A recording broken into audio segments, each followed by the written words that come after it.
Hi guys, അപ്പോൾ നമ്മുടെ പുതിയൊരു വീഡിയോയിലേക്ക് സ്വാഗതം. ഇന്ന് നമ്മളിൽ കിട്ടിയിട്ടുള്ള വണ്ടി വെച്ചാൽ ടൊയോട്ട ഫോർച്യൂണറാണ്. ഇതിൻ്റെ കംപ്ലൈൻറ്റ് എന്ന് പറയുന്നത് വെച്ചാൽ ഇതിൻ്റെ ഗിയർ കേബിളിൻ്റെ ബുഷ് പൊട്ടിപ്പോയി. അപ്പോൾ വണ്ടി ഇട്ട് നിർത്തി പറഞ്ഞ ഗിയർ ഏതാ വെച്ചാൽ അതിൽ തന്നെ നിൽക്കുള്ളൂ, പിന്നെ വണ്ടി മൂവിങ് ആവില്ല. അപ്പോൾ ഈ വണ്ടി പാർക്കിൽ നിർത്തിയിട്ട് വന്ന ടൈമിൽ ഗിയർ ബുഷ് പൊട്ടിപ്പോയി. അപ്പോൾ നമ്മൾ വണ്ടി ഇവിടുന്ന് മാനുവലായിട്ട് ഗിയർ ഇട്ടിട്ട് ഡീലിട്ടിട്ട് ഓടിച്ചുകൊണ്ട് വരികയാണ് ചെയ്തത്. അപ്പോൾ നമുക്കിന്ന് ആ ബുഷ് മാറണമാണ് നമ്മളിന്ന് കാണിക്കാൻ പോകുന്നത്. അപ്പോൾ ഇത് ഫോർച്യൂണർ വണ്ടി ഉപയോഗിക്കണം എല്ലാവർക്കും ഒരു അറിവായിക്കോട്ടെ വെച്ചിട്ടാണ് നമ്മൾ ഇന്ന് വീഡിയോ ഇടുന്നത്. അപ്പോൾ നമുക്ക് പരിപാടികളെന്ന് വെച്ചാൽ നോക്കാം. അപ്പോൾ വണ്ടി പാർക്കിലാണ്, എന്നാലും നമ്മളിപ്പോൾ ലിവർ കിടക്കുന്ന പാർക്കിലാണെങ്കിലും വണ്ടി ഗിയർ കാണിക്കുന്നത് റിവേഴ്സാണ്. അപ്പോൾ മീറ്ററിലാണ്ട് റിവേഴ്സ് ഗിയറാണ് കാണിക്കുന്നത്. അപ്പോൾ ഇത് ഇതിൻ്റെ അകത്ത് ബുഷ് പൊട്ടിക്കഴിഞ്ഞാൽ ഈ ലിവർ നമുക്ക് ഫ്രീ ആയിട്ട് എങ്ങോട്ട് വേണമെങ്കിലും വീഴുന്നത്. പക്ഷേ ഈ ഗിയർ ഏത് ഗിയറിലാണ് വീണിറങ്ങുന്നത് വെച്ചാൽ അതിൽ നിന്ന് പിന്നെ മാറ്റാൻ പറ്റില്ല. അപ്പോൾ നമുക്ക് കഴിഞ്ഞാൽ അടിയിൽ ഇതിൻ്റെ ബുഷും കാര്യങ്ങളും വരുമ്പോൾ നമുക്കത് അഴിച്ച് കാണിച്ചു തരാം. അപ്പോൾ ഇത് വണ്ടിയുടെ അടിഭാഗമാണ്, അതായത് വണ്ടിയുടെ ലെഫ്റ്റ് സൈഡ് പാസഞ്ചർ സൈഡ് ഡോറിൻ്റെ നേരെ അടിയിൽ കൂടെ വന്നാലാണ് നമുക്ക് ഈ ഭാഗം കാണാൻ പറ്റിയത്. വണ്ടിയുടെ ഗിയർ ബോക്സാണ്. അപ്പോൾ ഇതാണ് അതിൻ്റെ ഈ സെലക്ടറിൻ്റെ ലിവർ വരുന്നത്. ഇപ്പോൾ ബാക്കിൽ ഇതിപ്പോൾ റിവേഴ്സിലാണ് കിടക്കുന്നത്. നമ്മൾ വണ്ടി അകത്തേക്ക് ഇടാൻ വേണ്ടിയിട്ട് റിവേഴ്സിൽ നമ്മൾ കൈകൊണ്ട് മാനുവലായിട്ട് ഇട്ടിട്ടാണ് കയറ്റിയേക്കണത്. അപ്പോൾ നിങ്ങൾ വഴിയിൽ വല്ലയിടത്തും പെട്ട് കിടക്കുകയാണെങ്കിൽ അകത്തുനിന്ന് ഗിയറുകളൊന്നും സെലക്ട് ആവുന്നില്ലെങ്കിൽ നമുക്ക് ഇവിടെ വന്നിട്ട് മാനുവലായിട്ട് ഓപ്പറേറ്റ് ചെയ്യാൻ പറ്റും. അകത്തൊരാൾ ബ്രേക്കുമ്പോൾ കാല് വെച്ചിരിക്കണം എന്നുള്ളൂ. അപ്പോൾ ഇവിടെ നമ്മളിങ്ങനെ ഫ്രണ്ടിലോട്ട് ഇടുകയാണെങ്കിൽ ഇതിപ്പോൾ തേർഡ് ഗിയറിലേക്ക് വീണുണ്ടാവും. അപ്പോൾ നമുക്ക് നേരെ റിവേഴ്സിലേക്ക് ഇത് റിവേഴ്സ് ഇവിടുന്ന് ജസ്റ്റ് ഒന്ന് മുകളിലേക്ക് ആക്കുകയാണെങ്കിൽ ഇതിപ്പോൾ ന്യൂട്രൈൻഡ്. പിന്നെ അവിടെ നിന്നും നമ്മളൊന്ന് ഫ്രണ്ടിലോട്ട് വലിച്ചിടുകയാണെങ്കിൽ നമുക്ക് ഡി കിട്ടും. ഡി എന്ന് ഫ്രണ്ടിലേക്ക് ഇടുകയാണെങ്കിൽ നമുക്ക് തേർഡ് അങ്ങനെ വീഴും. അപ്പോൾ നമുക്ക് തൽക്കാലം വണ്ടി ഓടിച്ച് കൊണ്ടുപോകാനുള്ള ഇതിനായിട്ട് ഡിയിൽ കിട്ടാൽ മതി. ഇതിപ്പോൾ റിവേഴ്സ് ഗിയറാണ്. കൈകൊണ്ട് സെലക്ട് ചെയ്യുമ്പോൾ പെട്ടെന്ന് ചാടിപ്പോവും. ന്യൂട്രൽ ഡിയിലിട്ട് നമുക്ക് ബ്രേക്കുമ്പോൾ കാല് വെച്ച് ഇട്ട് ഡിയിലേക്ക് ഇട്ടിട്ട് നമുക്ക് വണ്ടി ഓടിച്ചുകൊണ്ട് പോകാമെന്നാണ്. അപ്പോൾ ഗൈസ് വണ്ടി സ്റ്റാർട്ടിങ്ങിലാണ്. അപ്പോൾ നമുക്ക് ഇതിങ്ങോട്ട് പിന്നിലേക്ക് ഇടുകയാണെങ്കിൽ അപ്പോൾ വണ്ടി റിവേഴ്സ് ഗിയറിലാണ്. അപ്പോൾ നമുക്ക് വണ്ടി റിവേഴ്സ് മൂവ് ചെയ്യാനകത്തൊന്നും പറ്റില്ലെങ്കിൽ ഇങ്ങനെ ചെയ്ത് നമുക്ക് വണ്ടി റിവേഴ്സ് ഇടാം. അതേപോലെ തന്നെ ഇപ്പം ഏറ്റവും ബാക്കിലെ റിവേഴ്സ് അവിടെ നിന്ന് ഒരു ക്ലിക്ക് ഫ്രണ്ടിലേക്ക് വരികയാണെങ്കിൽ ന്യൂട്രൽ. നമ്മൾ കൈ കൊണ്ട് ചെയ്യുമ്പോൾ പെട്ടെന്ന് ചാടിപ്പോകും. ഇപ്പം ന്യൂട്രാണ്.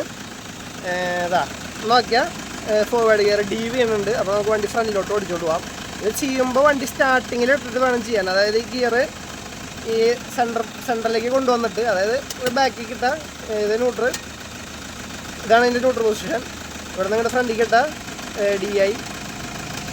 അപ്പോൾ ഇതിൽ നിർത്തിയിട്ട് വേണം നമ്മൾ വണ്ടി സ്റ്റാർട്ട് ചെയ്തതിന് ശേഷം ബ്രേക്കുമ്പോൾ കാല് വെച്ചിട്ട് വേണം നമ്മൾ വണ്ടി ഡ്രൈവിലേക്ക് കൊണ്ടുവരാനായിട്ട്. അങ്ങനെ നമുക്ക് ഇത് ഓടിച്ചുകൊണ്ട് പോകാൻ പറ്റും.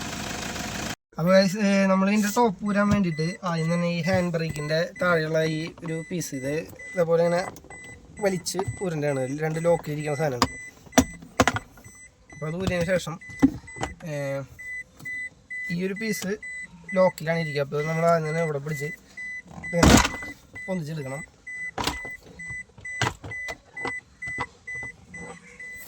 അപ്പോൾ നമ്മുടെ സെൻട്രൽ കൺസോളിൻ്റെ ഈ ടോപ്പ് ആകാൻ പോകുന്നുണ്ട്. ഇതാണ് നമ്മുടെ സെലക്ടറിൻ്റെ അസംബ്ലി വരുന്നത്. അപ്പോൾ ഈ ഒരു ലിവറിൻ്റെ ബുഷാണ് പോയിട്ടുള്ളത്. ഇത് കണ്ട പൊട്ടി കിടക്കുന്ന സാധനം. നമ്മൾ ഈ ഒരു ലോക്ക് മാറ്റിയിട്ട് നമുക്ക് ഈ കേബിള് വലിച്ചെടുക്കാം.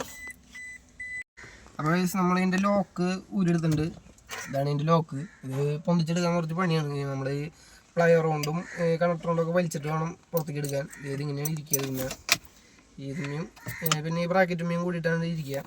നമ്മൾ പ്ലയറും കാര്യങ്ങളൊക്കെ വെച്ചിട്ട് വേണം പൊക്കിയെടുക്കാൻ. അത് കഴിഞ്ഞിട്ട് നമ്മൾ ബുഷ് ഇട്ടുണ്ട്. ഈ ബുഷാണ് ഇതിൻ്റെ അകത്ത് വരിക. ഈ ബുഷ് പോയതാണ് കംപ്ലൈൻറ്റ്. അപ്പോൾ നമ്മൾ പുതിയ ബുഷ് ഇട്ടുണ്ട്. അപ്പോൾ ഇനിയത് ഈ സെലക്ടർമിക്ക് കൊടുക്കാനായിട്ട്, അതായത് നമ്മുടെ ഗിയർ ലിവറിമിക്ക് കൊടുക്കാനായിട്ട് നമ്മൾ അതിൽ തന്നെ ഗിയർ ലിവർ ഫുള്ള് ഇപ്പോൾ ഫ്രീ ആണ്.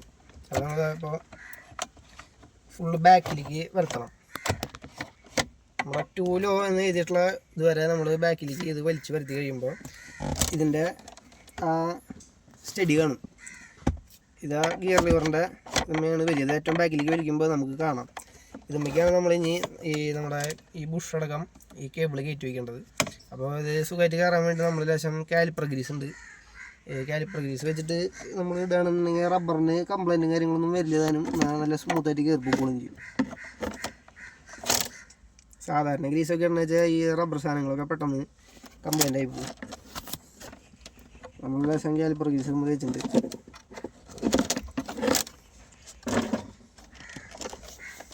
അതുപോലെ തന്നെ നമ്മൾ ഈ ലേശം ബുഷ് മില്ലും തേച്ച് കൊടുക്കുക.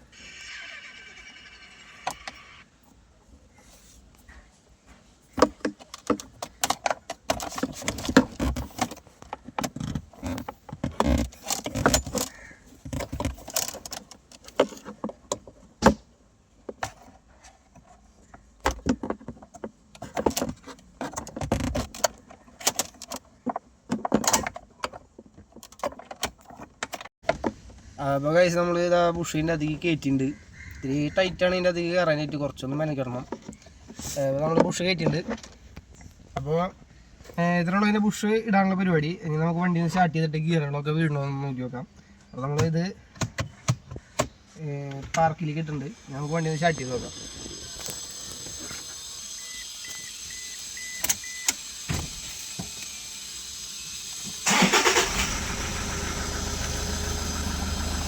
വണ്ടി പാർക്കിലാണ്.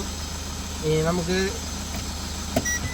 റിവേഴ്സ്, ന്യൂട്രൽ, ഡ്രൈവ്, അപ്പോൾ ഇത്രയുള്ള എൻ്റെ പരിപാടി. ബുഷ് മാറ്റിയാൽ റെഡിയാവും. അപ്പോൾ ഗൈസ് നമ്മളെല്ലാം അയച്ച പോലെ തിരിച്ചു പിടിപ്പിച്ചിട്ടുണ്ട്. വണ്ടിയുടെ വർക്കൊക്കെ കഴിഞ്ഞിട്ടുണ്ട്, എല്ലാം പക്കയുണ്ട്. അപ്പോൾ ഇത്രയുള്ള ഇന്നത്തെ വീഡിയോ. എല്ലാവരും കണ്ടതിന് താങ്ക്സ്.